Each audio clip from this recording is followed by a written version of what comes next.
Olá.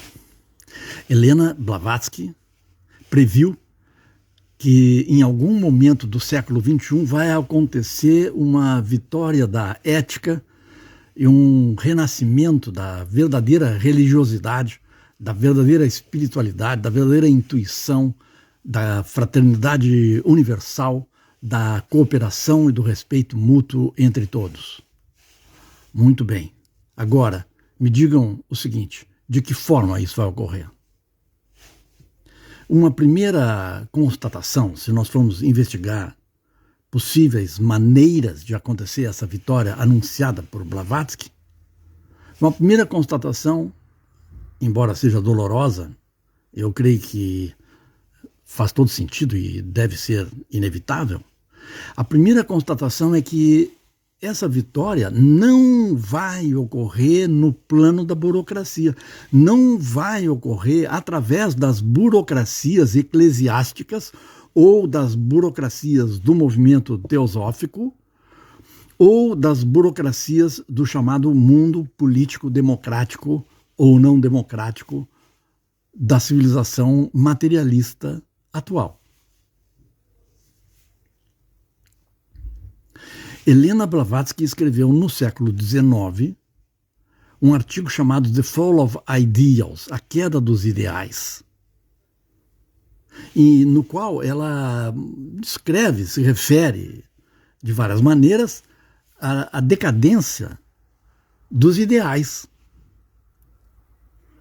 A decadência dos ideais que se apoiam em instituições corporativas. A democracia das grandes instituições, essa está apresentando falhas muito importantes. É claro que o teosofista tenta colaborar sempre, obedecendo às leis, sinceramente, e colaborar com os aspectos superiores e com os aspectos que ainda existem, que ainda são operativos, ainda são bons, da democracia. Em todos os casos é preciso obedecer às leis e às autoridades. Mas é bom não ter ilusões. O apego à lei formal, o apego à estrutura formal da sociedade, uma estrutura que jamais é estável, ela sempre está mudando. A cada ciclo de Saturno, cerca de 29, 30 anos, mudam os atores do mundo político e mudam as próprias instituições do mundo político. Muda o espírito político, o espírito do tempo muda a cada 30 anos, a cada nova geração. Então é melhor tirar, como se diz no Brasil, tirar o cavalo da chuva e não ter grandes expectativas em termos de acontecimentos políticos de curto prazo, políticos formais. Mas vale a pena criar tendências duráveis de despertar da alma humana, de despertar a capacidade humana de pensar a partir do ponto de vista do coração, a partir do ponto de vista da ética e da bondade. Então, o surgimento da vitória anunciada por Helena Blavatsky não vai se dar através de partidos políticos, de grupos teosóficos, ou grupos religiosos, ou grupos filosóficos organizados como instituições. As instituições humanas são todas falhas e elas não são capazes de representar, vamos dizer assim, a ação do espírito. A ação do espírito vem direto, vem de modo direto e transcende completamente as corporações. Essa é uma lição muito difícil, eu sei por experiência própria, muito difícil de compreender. Mas a cada década que passa nesse século XXI, fica mais claro para quem quiser procurar a verdade, em vez de se enganar a si próprio pensando que já alcançou a verdade. Para quem quer procurar a verdade, fica cada vez mais claro o fato de que a consciência espiritual é cada dia mais uma onda e menos uma partícula. É cada vez mais uma onda de vida e menos um corpo ou uma corporação.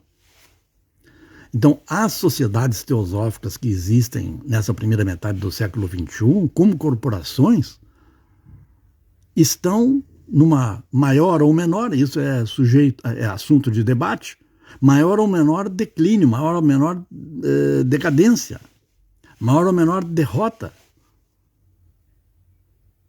Mas discussões à parte sobre a radicalidade maior ou menor da derrota do movimento teosófico visto como coisa formal,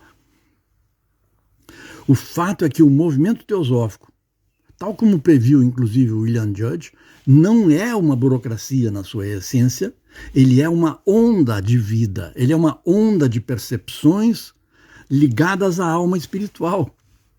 Portanto, ele inclui o melhor do cristianismo oriental, ortodoxo, inclui o melhor do cristianismo ocidental, inclui o melhor de cada alma humana. E esse melhor da alma humana pode estar, conforme o indivíduo, mais ativo ou menos ativo. A função do movimento teosófico verdadeiro, que é livre, que está livre de corporações, ainda que possa atuar através delas, ele está livre de burocracias. A função do movimento teosófico é estimular a consciência superior em cada alma humana, seja um católico, um luterano, um protestante, um ativista situado mais à direita, mais ao centro, mais à esquerda.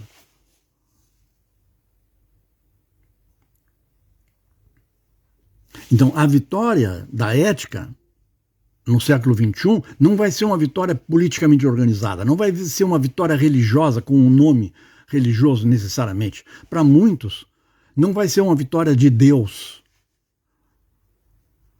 Porque a energia divina não depende do nome Deus, não depende do nome Jesus, ou do nome Buda, ou do nome Lao Tzu, ou de nenhum nome pessoal. A energia divina não depende de nomes, ela não depende de palavras, ela transcende as palavras ainda que as use.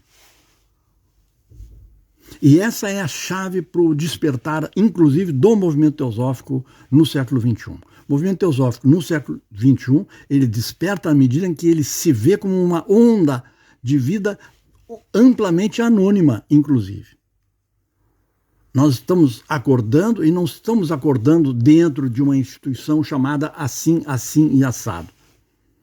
Nesse sentido, a função da loja independente de teosofistas, LIT, por exemplo, não é promover um corporativismo litiano, a LIT acima de todos. Longe desse tipo de corporativismo primário. A função da LIT é amplamente anônima, de estimular a bondade onde a bondade estiver. Inclusive na tartaruga, na árvore, no cachorro, no gato, em qualquer pessoa com quem a gente interage, fisicamente ou telepaticamente, ou através da leitura dos nossos textos. Essa é a função da LIT, essa é a função de qualquer loja e de todas as lojas teosóficas. Estimular o melhor nos corações, sem fazer proselitismo corporativo. Pague a anuidade e tenha direito ao céu teosófico. Não, não é esse o caso. Pague o dízimo e a minha igreja oferece a você 4.000 anos de devachandos católicos, de presença no paraíso. Ou talvez a eternidade no paraíso. Não. Essa intermediação institucional não funciona na prática. E, visivelmente, ela está em completa decadência no século XXI. Então, a vitória da humanidade, a vitória da ética no século XXI vai ser uma vitória independente de rótulos, independente de burocracias, independente de nomes e formas externas, capaz de usar tudo isso, mas transcendendo cada uma dessas coisas. O que nós podemos, e esse é um aspecto abençoado das nossas possibilidades imediatas, o que nós podemos já agora se é que já não estamos fazendo isso, é localizar no nosso interior a onda de vida espiritual que está silenciosamente renovando todas as coisas, a começar pela nossa própria vida diária.